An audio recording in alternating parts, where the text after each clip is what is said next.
This week, UNM continues efforts to create a branch in Mexico. And the Lobos basketball team will face one last team for the title of conference champion. I'm Adriana Medina. And I'm Maria Majala. Welcome to the Howl.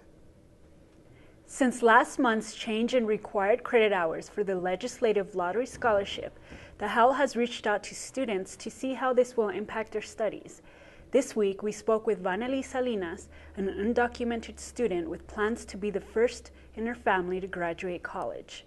Travis Gonzalez and Antonio Sanchez have the story. Vanely Salinas' mother was in second grade when she dropped out of school. Our families aren't educated, and they have sacrificed a lot for me to get educated. And if it wasn't for the lottery scholarship, I wouldn't be here. Salinas is a mentor at Atrisco Heritage Academy High School, where she encourages students to pursue a higher education. Salinas, an undocumented student who plans on graduating from UNM next fall, said she's concerned about the recent rise in required credit hours for students to be eligible for the lottery scholarship. And so when I was in high school, I was warned against taking 5 classes because, it would jeopardize my academic success. Salinas has spoke up in the past about education for undocumented students, having spoken at the last Lottery Scholarship Summit before the legislative change in February. Salinas gave permission to the Daily Lobo and the Howl to publish her immigration status. Salinas said she hopes to continue to reach out and tell her story through film after she graduates. So that's why I do film, because I want to share our stories in a way that everybody can understand. Everybody can sit down and watch a movie regardless of what their ethnicity is, but not everybody's going to pick up a Chicano history book and read it. This has been Travis Gonzalez and Antonio Sanchez reporting for The Howl. Plans to expand UNM's offices took a step forward this week. Marianne Saunders, UNM's Special Assistant to the President for Global Initiatives, spoke to the Daily Lobo Friday, saying she expects an educational office and a trade office to open in Mexico City this July or August. Saunders said the move was one to recruit more Mexican exchange students to the university. UNM researchers have raised $20,000 in relief efforts for the Chimene tribe in Bolivia. On February 4th, Bolivia declared a state of emergency due to intense flooding of Maniquí River destroying a number of villages.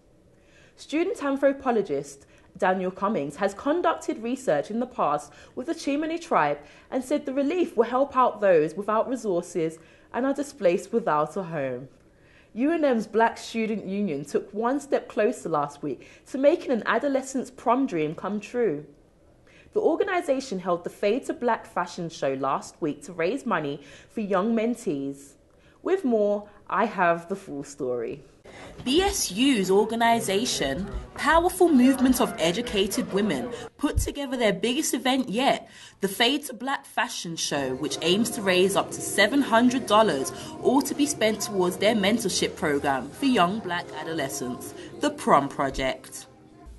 Just for them to make a connection with a female who's in college also trying to better herself.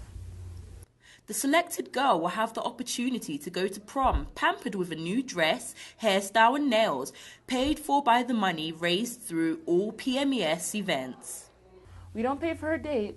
Date's got to figure that part out, but we pay for her.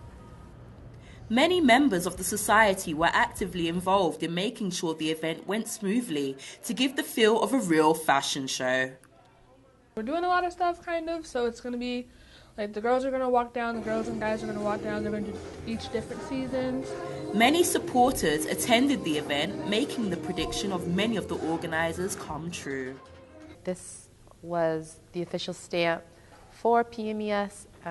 A lot of people doubted us in the beginning, but I think with great help, it was very successful, and I'm so excited that it's over.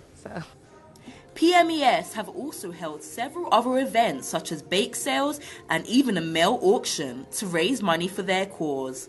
Located in the Meta Vista building, they urge people to come forward and help support their cause. This is Maria Majala reporting.